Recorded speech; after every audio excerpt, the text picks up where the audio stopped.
Hello everyone, welcome to nursing chronicles YouTube channel. आज की इस वीडियो में हम आरआरबी प्रीवियस ईयर का जो 2019 में पेपर हुआ था हम उससे सॉल्व करेंगे। सबसे फर्स्ट क्वेश्चन है हमारा, the formula for calculating the crude death rate is. एक होता है क्रूड बर्थ रेट और दूसरा होता है क्रूड डेथ रेट। तो इन दोनों की फॉर्मूलाज हमें याद होने चाहिए। अगर क्रूड डेथ रेट की बात करते हैं तो यह इंडिकेट करता है कि टोटल नंबर ऑफ डेथ पर 1000 मिड ईयर पॉपुलेशन। सो उस अकॉर्डिंग हमारा राइट आंसर है यहाँ पर ऑप्शन बी। अगर बात करते हैं हम क्रूड बर्थ रेट की तो उसका मतलब है it is the total number of live birth पर 1000 population divided by the length of the period in years. चलिए बढ़ते हैं नेक्स्ट क्वेश्चन की तरफ। सेकंड क्वेश्चन है हमारा, what is pulse deficit. Pulse deficit का मतलब क्या है? Option A, difference between the brachial and ankle pulse rate. Option B, difference between the apical and ankle pulse rate. Option C, difference between the apical and radial pulse rate. Option D, difference between the popliteal and ankle pulse rate. Right answer है हमारा यहाँ पर option सी। Pulse deficit का मतलब होता है कि apical और रेडियल पल्स के बीच का डिफरेंस। एपिकल पल्स जो होती है वो आप स्टेप की सहायता से मेजर करते हैं और रेडियल पल्स को मेजर करने के लिए आप पाल्पेट करते हैं रेडियल आर्टरी को। नेक्स्ट पॉइंट है हमारा question number 3, anything which evoke a response in the organism is called. Option A, thing. Option B, situation. Option C, stimulus. Option D, incidence. Right answer है हमारे यहाँ पर option C, stimulus. अगर stimulus की बात करते हैं तो यह दो तरह का होता है, एक होता है एक्सटर्नल स्टिमुलस और दूसरा है इंटरनल स्टिमुलस। एक्सटर्नल स्टिमुलस के अंदर वो फैक्टर्स आते हैं जैसे कि जो कि एनवायरनमेंट की तरफ से अफेक्ट करते हैं, जैसे कि टेम्परेचर है, presence of water, food etcetera. बात करते हैं इंटरनल स्टिमुलस की तो वो विद इन द ऑर्गेनिज्म में प्रेजेंट होते हैं। क्वेश्चन नंबर 4 है हमारा, channelling of a strong and socially unacceptable drive or urge into a form that is acceptable to society is called as. Defence mechanism का question है हमारा। यहाँ पर हमें यह पूछा गया है कि कोई ऐसी स्ट्रॉन्ग और सोशली अनएक्सेप्टेबल ड्राइव है जिसे कि हमें सोशली एक्सेप्टेबली हम प्रेजेंट कर रहे हैं, तो उसके अंदर कौन सा डिफेंस मैकेनिज्म काम में लिया गया है? Option A, replacement. Option B, sublimation. Option C, regression. Option D, identification. Correct answer है हमारा यहाँ पर ऑप्शन बी, सब्लिमेशन। सब्लिमेशन जो होता है वो सिमिलर टू डिस्प्लेसमेंट ही होता है, लेकिन यहाँ पर क्या होता है कि एक अनएक्सेप्टेबल जो इमोशन है या वो बिहेवियर है उसे हम सोशली एक्सेप्टेबल के अंदर चेंज करते हैं। यह है हमारा सब्लिमेशन और डिस्प्लेसमेंट के बीच का डिफरेंस। नेक्स्ट क्वेश्चन है हमारा, what is the normal length of a neonate baby. Neonate baby का नॉर्मल लेंथ कितना होता है? Option A, 52 centimetre. Option B, 50 centimetre. Option C, 49 centimetre. Option D, 55 centimetre. Right answer है हमारे यहाँ पर ऑप्शन बी, 50 सेंटीमीटर। जब भी न्यूबॉर्न का बॉर्न होता है विद इन 24 आवर्स जो होता है उनका फिजिकल एग्जामिनेशन किया जाता है, जिसके अंदर की वेट, लेंथ और वाइटल साइन वगैरह सब कुछ देखा जाता है। यहाँ पर लेंथ की बात पूछी गई है तो वो होती है 50 सेंटीमीटर। अगर वेट पूछा होता है तो वो है हमारा 2.5 से 3.5 kg के बीच में। नेक्स्ट क्वेश्चन है हमारा, the proportion of clinical cases resulting in severe clinical manifestation is known as. Clinical cases है जिसकी वजह से कि सीवियर क्लिनिकल मैनिफेस्टेशन होता है उसे क्या कहते हैं? Option A, infectivity. Option B, virulence. Option C, pathogenicity. Option D, pre pathogenesis. Correct answer है हमारा यहाँ पर option B, virulence.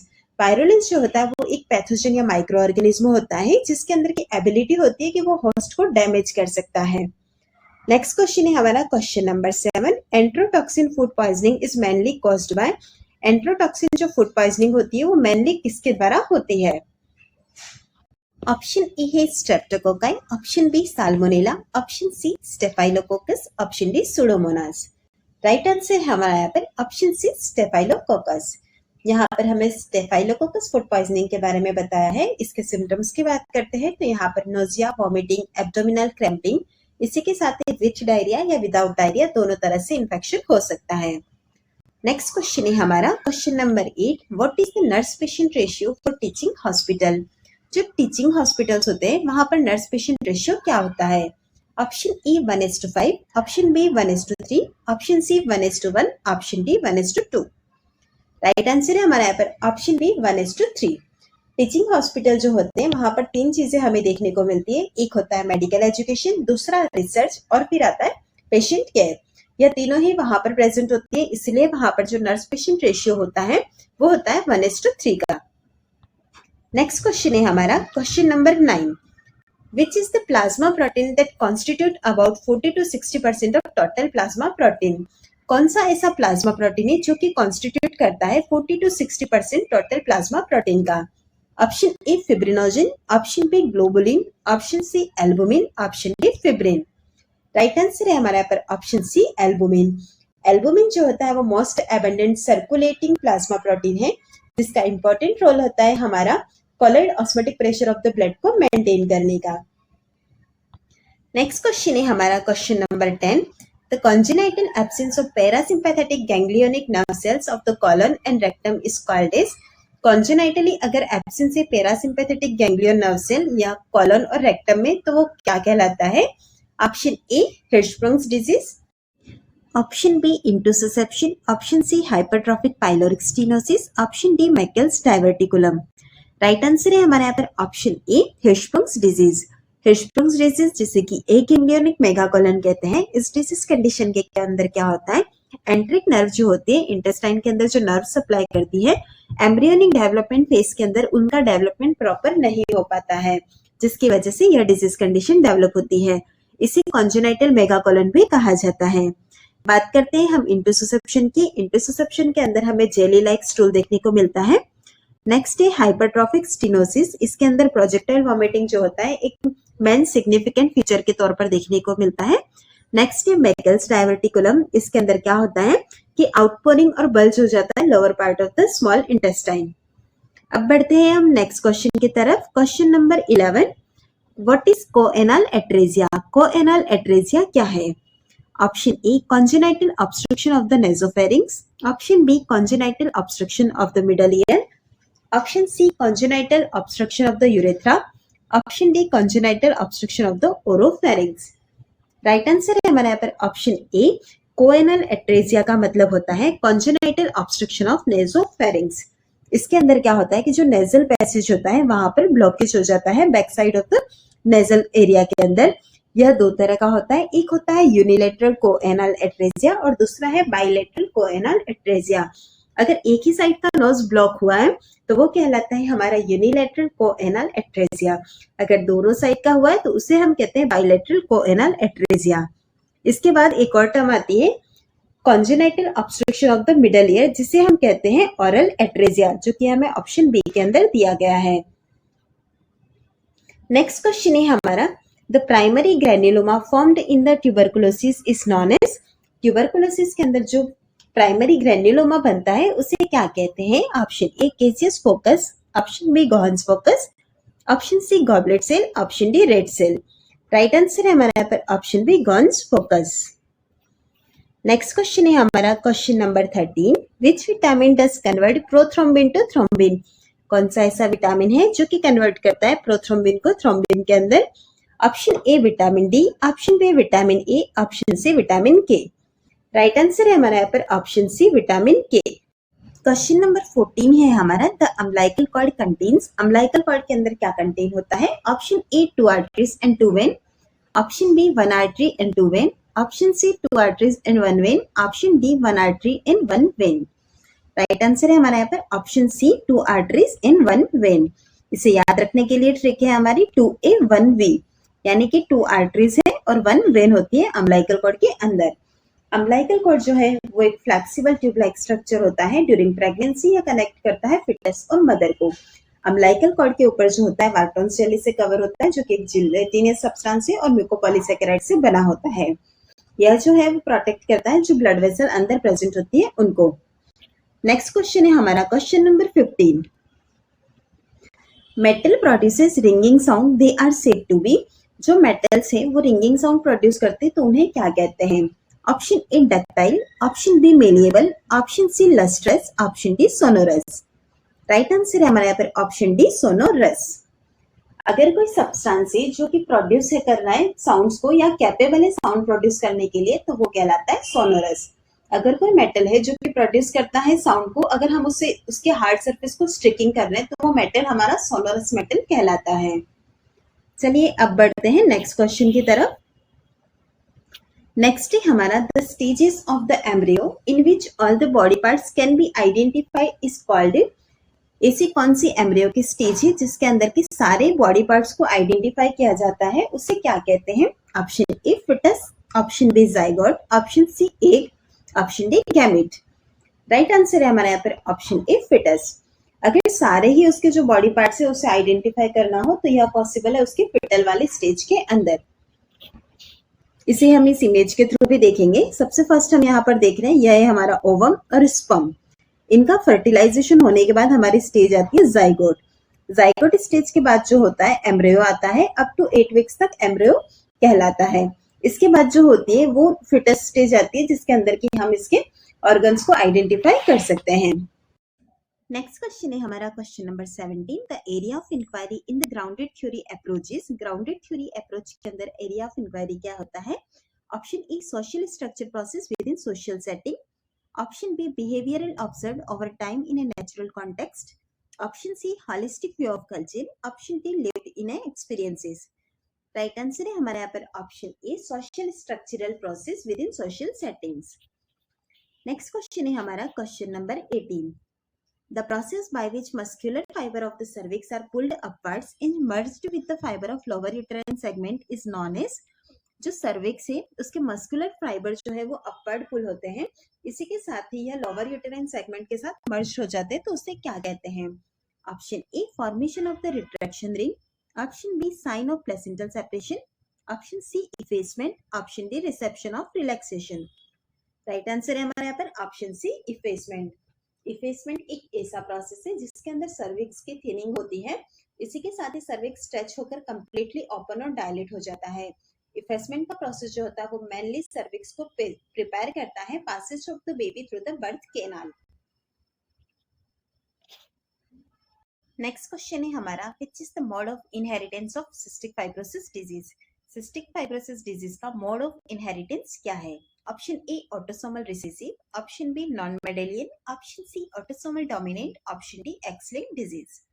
Right answer है हमारा यहाँ पर option A autosomal recessive. Inheritance जो होता है किसी डिजीज कंडीशन या ट्रेट का, तो उसमें क्या होता है कि टाइप ऑफ क्रोमोसोम जो अफेक्टेड है उसके ऊपर डिपेंड करता है। तो टाइप ऑफ क्रोमोसोम दो तरह के होते हैं, एक है हमारा ऑटोसोमल क्रोमोसोम और दूसरा सेक्स क्रोमोसोम। इसी के साथ ही जो म्यूटेटेड जीन होते हैं उसके अंदर वो डोमिनेटिव वाला है या फिर रिसेसिव वाला, वो भी देखा जाता है। तो उस अकॉर्डिंग हम देखते हैं। तो सिस्टिक फाइब्रोसिस हमारा जो डिसऑर्डर है वो है autosomal recessive mode of inheritance का। सिस्टिक फाइब्रोसिस जो होता है उसके अंदर क्या होता है, फ्लूइड सिक्रेटिंग सेल्स जो होती है जिससे कि स्वेट या फिर डाइजेस्टिव सिक्रेशन या म्यूकस सेल्स वो इम्पैक्ट होती है। इसके अंदर कॉमनली जो हमारी बॉडी के सिस्टम अफेक्टेड होते हैं वो है लंग्स, डाइजेस्टिव सिस्टम और पेनक्रियास। नेक्स्ट क्वेश्चन है हमारा question number 20। What is the bath used to remove the irritation of certain type of skin disease and provide soothing effect? ऐसा कौन सा बात है जिसके द्वारा कुछ तरह की सर्टेन डिजीज को हम इरिटेशन जो है उसको रिलीव करते हैं और वह सूथिंग इफेक्ट को प्रोवाइड करता है? Option A hot bath, option B sitz bath, option C mud bath, option D brand bath. Right answer है हमारे यहाँ पर ऑप्शन डी ब्रांड बाथ। इसे हम कॉलॉइड बाथ भी कहते हैं। बेसिकली यह एक मेडिकेटेड बाथ है जिसे कुछ स्किन कंडीशंस जैसे कि रशीज या फिर इचिंग को रिलीव करने के लिए दिया जाता है। इस बात के अंदर सूथिंग एजेंट जिलेटिन या फिर स्टार्च को ऐड किया जाता है जिसकी वजह से यह हमारे स्किन के अंदर सूथिंग इफेक्ट प्रोवाइड करता है। सो राइट आंसर है हमारे यहाँ पर ऑप्शन डी। नेक्स्ट क्वेश्चन है हमारा question number 21। Which muscle injury causes torticollis during delivery. कौन सी ऐसी मसल इंजरी है जिसकी वजह से टॉर्टिकोलिस डेवलप होता है during delivery? Option A skeletal muscle, option B sternocleidomastoid muscle, option C cardiac muscle, option D smooth muscle. Right answer है हमारे यहाँ पर ऑप्शन बी। अगर during delivery sternocleidomastoid muscle injured हो जाती है तो उसकी वजह से टॉर्टिकोलिस हो सकता है। टॉर्टिकोलिस के सिम्टम्स की बात करते हैं तो इसके अंदर नेक जो होती है वो थोड़ी सी बैंड हो जाती है जिसके काफी कारण हो सकते हैं। अगर न्यूबॉर्न्स की बात करते हैं तो उसमें ज्यादातर हमें यह देखने को मिलता है कि ड्यूरिंग लेबर या डिलीवरी स्टर्नोक्लेडोमास्टोइड मसल जो है वो इंजरी होने की वजह से टॉर्टिकोलिस डेवलप हुआ है। नेक्स्ट क्वेश्चन है हमारा क्वेश्चन नंबर 22। मिल्क इजेक्शन हार्मोन इज, कौन सा हार्मोन मिल्क इजेक्शन हार्मोन है? Option A oxytocin, option B vasopressin, option C progesterone, option D prolactin. Right answer है हमारा यहाँ पर ऑप्शन ए ऑक्सीटोसिन। ऑक्सीटोसिन जो कि पोस्टीरियर पिट्यूटरी ग्लैंड से सीक्रेट होने वाला हार्मोन है। During child birth oxytocin hormone का एक बहुत इंपॉर्टेंट रोल होता है। यह कॉन्ट्रैक्शन को स्टिमुलेट करता है। इसी के साथ ही मेमोरी ग्लैंड में इसका मिल्क इजेक्शन का रिस्पॉन्ड होता है। नेक्स्ट क्वेश्चन है हमारा question number 23। Neuroleptic drugs are also known as. Neuroleptic drug को किस दूसरे नाम से जाना जाता है? Option A anti depressant, option B hypnotics, option C anti epileptics, option D anti psychotics. Right answer है हमारा यहाँ पर option D anti psychotics. Neuroleptics drugs जो होती है उसके दो दूसरे नाम है, एक तो है एंटी साइकोटिक्स और दूसरा मेजर ट्रैंक्विलाइजर। इनके नाम से भी इसे जाना जाता है। यह जो होती है इसकी दो जनरेशन से, फर्स्ट जनरेशन जो है उसे हम कहते हैं टिपिकल एंटीसाइकोटिक्स और सेकंड जनरेशन की जो एंटीसाइकोटिक है वो कहलाती है एटिपिकल एंटीसाइकोटिक्स। इन मेडिकेशंस का यूज प्राइमरीली साइकोसिस को मैनेज करने के लिए किया जाता है। चलिए बढ़ते हैं नेक्स्ट क्वेश्चन की तरफ। क्वेश्चन नंबर 24 है हमारा how long do you need to wait to decipher the tuberculin test result. Tuberculin test का रिजल्ट जो है वो हमें रीड करने के लिए कितना टाइम वेट करना होता है? Option A 38 to 62 hours, option B 48 to 72 hours, option C 28 to 52 hours, option D 58 to 82 hours. Right answer है हमारे यहाँ पर option B 48 to 72 hours. TB skin test या फिर मॉन्टॉक्स टेस्ट दोनों एक ही नाम है। इसके अंदर हम इंट्राडर्मली जो होता है ट्यूबरकुलिन को इंजेक्ट किया जाता है। इसे 48 से लेकर 72 आवर्स के बाद में रीड किया जाता है। इसके अंदर जो एरिथमा होता है उसके डायमीटर को मेजर करके रिजल्ट जो है वो बताया जाता है। नेक्स्ट क्वेश्चन है हमारा question number 25। Which technique is used for separating colloidal particles from small ions using a cell phone and collodion? Option A diffusion, option B dialysis, option C osmosis, option D viscosity. Right answer है हमारे यहाँ पर option B dialysis. Question number 26 है हमारा which proteins are classified based on their function. कौन सा ऐसा protein है जिसे कि क्लासिफाइड किया गया है उसके फंक्शंस के according? Option A globular protein, option B fibrous protein, option C protective protein, option D simple protein. Right answer हमारे यहाँ पर option C protective protein. Protein एक बहुत इंपॉर्टेंट न्यूट्रिएंट है हमारे फूड का, जो कि चिफ कॉन्स्टिट्यूट है हमारी बॉडी सेल, बॉडी टिश्यू और बॉडी फ्लूइड का। प्रोटेक्टिव प्रोटीन के अंदर ग्लाइकोप्रोटीन के साथ साथ लाइसोसोमल एंजाइम और बीटा गैलेक्टोसिडेज का कॉम्प्लेक्स होता है। यह बॉडी के अंदर प्रोटेक्टिव डिफेंस फंक्शन की तरह भी काम करता है। क्वेश्चन नंबर 27 है हमारा what type of abnormal finding is identified in ECG during myocardial ischaemia. Myocardial ischaemia की कंडीशन के अंदर कौन सी ऐसी ईसीजी फाइंडिंग है जो कि एबनॉर्मली हम आइडेंटिफाई करेंगे? Option A inverted and larger T wave appears, option B ectopic T wave appears, option C W pattern T wave appears, option D horizontal and smaller T appears. Right answer हमारे यहाँ पर option A inverted and larger T wave appears.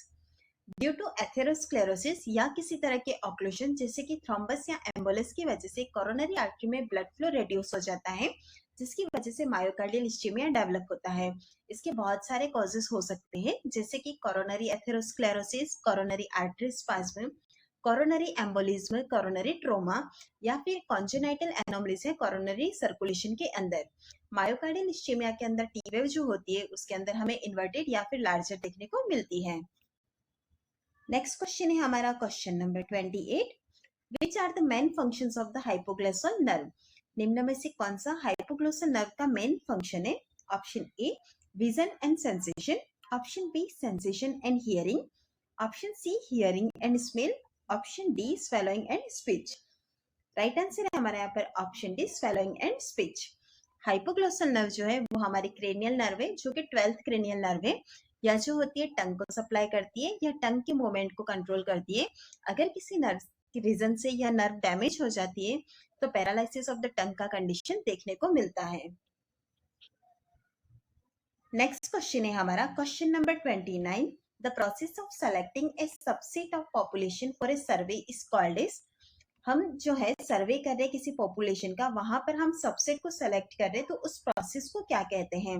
Option A sampling, option B triangulation, option C random allocation, option D elements. Right answer है हमारा पर option A sampling. Sampling एक ऐसा process है जिसके अंदर कि हम एक लार्ज डिफाइंड टारगेट ग्रुप जो होता है उसके अंदर से स्मॉल नंबर जो है एलिमेंट्स के उनको सेलेक्ट करते हैं और उन पर स्टडी करते हैं। अगर हम टाइप्स की बात करते हैं सैम्पलिंग की तो इसके अंदर 5 टाइप होते हैं। सबसे फर्स्ट है हमारा सिंपल रैंडम सैम्पलिंग, सेकंड है सिस्टमैटिक रैंडम सैम्पलिंग, थर्ड है हमारा स्ट्रेटिफाइड रैंडम सैम्पलिंग, फोर्थ आता है क्लस्टर सैम्पलिंग और फिफ्थ आता है कन्वीनियंस सैम्पलिंग। क्वेश्चन नंबर 30 है हमारा, what is the precautionary step to be taken before administering an antiserum और एंटीटॉक्सिन। जब भी हम एंटीसीरम या फिर एंटीटॉक्सिन को एडमिनिस्टर कर रहे हैं तो इसे देने से पहले कौन सा हमारा प्रिकॉशनरी स्टेप होगा? Option A urine test, option B blood test, option C CSF test, option D sensitivity test. Right answer है हमारा यहाँ पर ऑप्शन डी सेंसिटिविटी टेस्ट।